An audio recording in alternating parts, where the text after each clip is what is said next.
Hello friends, welcome to my vlog.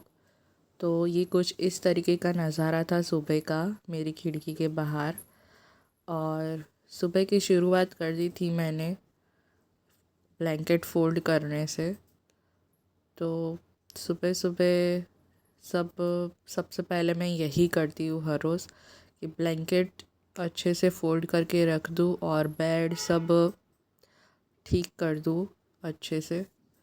तो at least bedroom थोड़ा थोड़ा सही लगने लगता है। तो मैंने सब अच्छे से फोल्ड करके रख दिया और फिर मैंने सोचा कि मैंने कल के कपड़े जो सुखाए थे बाहर वो वो अंदर लेने बाकी है। तो मैंने सोचा कि झाड़ू पोछा करने से पहले ही वो अंदर ले लूँ। तो क्या कि उसका सब कचरा गिरता है नीचे, तो सब ठीक हो जाएगा। नहीं तो फिर झाड़ू पोछा करने के बाद अगर कपड़ा बाहर से लूँगी तो फिर थोड़ा थोड़ा उसका मिट्टी या कुछ गिरता है, तो धागा वो सब। तो फिर मैंने पहले ही झटक के कपड़े मैंने ले लिए। और हाँ, मुझे कपड़े फोल्ड करने में बहुत ही मतलब ज़रा भी मुझको नहीं पसंद है। तो फिर मैं अगर कपड़े लेके रख देती हूँ तो फिर पड़े ही रहते हैं। तो अब मैंने शुरू किया है कि जैसे ही कपड़े बाहर से लूँ तो मैं उसी वक्त फ़ोल्ड करके रख दूँ, ताकि फिर बाद में आलस ना आए कि भाई हाँ करना है फिर रह जाता है। तो मैंने सब अच्छी तरह से फ़ोल्ड करके रख दिया, अभी बाद में अलमारी में रखूँगी। तो फिर मैं आ गई थी। मैंने सोचा कि अभी झाड़ू पोछा कर लेती हूँ। तो पहले तो सब सही करना रहता है, चद्दर वद्दर सब, और ये स्वरा ने जो सब कुछ फैलाया रहता है, सब उसके खिलौने और वो सब। तो पहले मुझे वो सब डस्टिंग करनी रहती है। तो वो सब डस्टिंग करने के बाद ही मैं झाड़ू पोछा कर पाऊँगी। तो पहले सभी चीज़ें ठिकाने से रख देती हूँ। और उसका भी कोई फ़ायदा नहीं है, 2-3 मिनट में वैसे का वैसा ही हो जाएगा, पर फिर भी करना तो पड़ता ही है। और ये सब प्रोसेस तो पूरे दिन में कई बार होता है, क्योंकि कितना भी आप साफ़ कर लो, पर अगर आपके घर में एक छोटा बच्चा है अगर, तो पूरे दिन आपका काम तो चालू का चालू ही रहता है। जैसे ही आप फ्री होके बैठो तो कुछ और नया आ ही जाता है। खैर, देखते अभी ये टाइम को भी निकाल ही लेंगे। तो यहाँ पे मैं फटाक से झाड़ू लगाने लगी थी, जल्दी जल्दी हो जाए झाड़ू, तो फिर थोड़ा बहुत फ्री हो सकूँ। फिर मैंने पोछा लगाने का स्टार्ट किया और ईश्वरा टीवी देख रही है। और पोछा लगाने में बहुत वो होता है कि जैसे ही मैं लगाऊँ पोछा, उसी में वो चलने लगती है। तो भाई साहब, अभी तो मतलब कर रही हूँ, एक तो काम कर रही हूँ और वापस तुम चल रही हो उसमें। खैर, अभी वो बच्ची है, उसको पता नहीं चलता है। तो झाड़ू पोछा मेरा हो गया था और उसके बाद मैंने कपड़े वॉश कर लिए, वॉशिंग मशीन में डाला है, वॉशिंग मशीन में धोने के लिए। और उसके बाद हम दोनों ने नहा लिया और यहाँ पे मैं मॉइस्चराइजिंग क्रीम लगा रही थी। थोड़ा बहुत अपने को भी चमका लेते हैं, तो थोड़ी बहुत स्किन केयर अपनी भी कर लेते हैं, क्योंकि काम वाम तो सब चलता ही रहता है, वो तो हर रोज़ का है। सही बात है ना। फिर मैंने यहाँ पे थोड़ी अपनी स्किन केयर की और मुझे जो करना है वो भी उसको भी करना है। तो फिर वो भी अपनी क्रीम लेके आ गई कि मुझे भी लगाओ। और आजकल तो उसको सब अपने आप ही करना रहता है, ऐसा बोलती है मैं करूँ तो जो वो थोड़ा बहुत कर पाए ऐसा मैं उसको अपने आप करने देती हूँ। फिर मैं ले लेती हूँ उसके पास से थोड़ा क्रीम, उसको देती हूँ, फिर वो थोड़ा बहुत लगाती है, फिर मैं ही सही से लगा देती हूँ उसको। तो यहाँ पे मैंने उसको अच्छे से लगा दिया है क्रीम। और उसके बाद मैं फेस पे करने वाली हूँ फेस मसाज। जो कि बहुत अच्छा मैंने एक प्रोडक्ट मंगवाया है, मसाजर। तो इससे बहुत अच्छा रहता है। उसके 3 पार्ट्स होते हैं चेंज करने के। अलग अलग पार्ट से आप अच्छे से चिक्स पे, आई एरिया पे और फोरहेड एरिया पे अच्छे से आप मसाज कर सकते हैं। बहुत अच्छा है ये, मैंने ट्राई किया है तो अच्छा है। और उसके बाद मैंने सोचा कि थोड़ा स्वरा का हेयर कॉम्ब कर लेती हूँ, क्योंकि ना वो उसके हेयर कर्ली है तो उसमें ना बहुत टेंगल्स हो जाते हैं। तो वो वो उसको सही करने में बहुत उसको दर्द होता है। वैसे मैं ट्राई करती हूँ कि जितना भी उसको ना दुखे वैसा ट्राई करूँ, पर फिर भी वो भी बच्ची है तो उसको थोड़ा तो वो होगा ही। तो वो करने नहीं देती है बाल कोम्बिंग। फिर भी मैंने यहाँ पे अच्छे से उसको थोड़ा कम दर्द हुए वैसे कर दिया और उसकी 2 चोटी बना दी, तो फिर अभी थोड़ा कम टेंगल होगा। और उसके बाद मैंने सोचा कि बहुत दिन से अपने भी बालों में ऑयलिंग नहीं की है, तो मैं भी थोड़ा ऑयलिंग कर लेती हूँ। और यहाँ पे शिफ्ट होने के बाद मेरे बाल इतने ज़्यादा झड़ रहे हैं।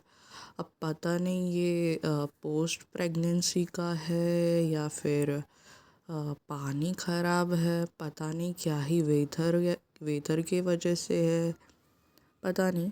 पर मेरे बाल एक्सट्रीमली बहुत झड़ रहे हैं। तो सोचा कि अच्छे से हेयर ऑयलिंग करूँ और मसाज करूँ और चोटी बनाऊँ ताकि जो थोड़े बहुत मेरे बाल अभी बचे हैं उतने बचे रहे। बाकी तो हर रोज़ बहुत सारे बाल मेरे झड़ रहे हैं।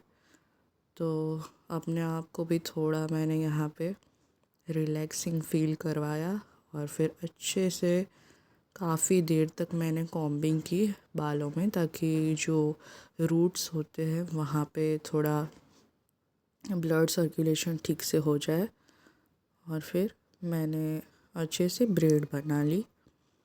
और यहाँ पे स्वरा, मैं ये सब करने बैठती हूँ तब वो मुझे हर रोज़, उसको भी कुछ ना कुछ चाहिए होता है। ड्रॉअर में से आगे पीछे ऐसे सब चलती ही रहती है, तो मुझको भी बीच बीच में हटना पड़ता है और फिर ऐसा सब चलता रहता है। ये हर रोज़ की बात है। खैर चलो, इससे भी निपट ही लेंगे। अभी थोड़ी थोड़ी समझदार हुई है, पहले से थोड़ा ठीक है। कभी कभी समझती है पर कभी कभी नहीं समझती है, तो उससे क्या ही एक्सपेक्टेशन रख सकते हैं। एटलीस्ट अभी वो 2.5 साल की ही है। तो ये मेरा ब्रेड बन के अभी रेडी है। और उसके बाद मैंने सोचा कि चलो थोड़ा सा और रेडी हो जाते हैं। मतलब घर में तो क्या ही रेडी होना, मुझे तो नहीं पसंद, पर फिर भी मैंने थोड़ा सिंदूर लगाया और काजल लगाई। बस मेरा इतना ही रूटीन है, इससे ज़्यादा मैं कुछ नहीं करती घर में। जब बाहर जाना होता है तो मैं अच्छे से रेडी होती हूँ, बस लिप बाम लगाया है, क्योंकि मुझे लगता है कि घर में यार क्या ही रेडी होके रहे। तो नॉर्मल सी मैंने रेडी हो गई हूँ बस। और ये सब रेडी होने में भी बच्चे भी परेशान करते हैं।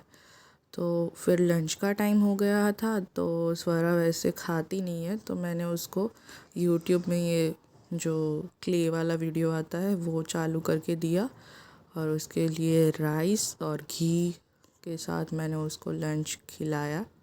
उसको ये बहुत पसंद है, वो खा लेती है अच्छे से और ये मस्त है ऐसा बोल रही है। तो मैंने उसको उसका लंच खिला दिया था।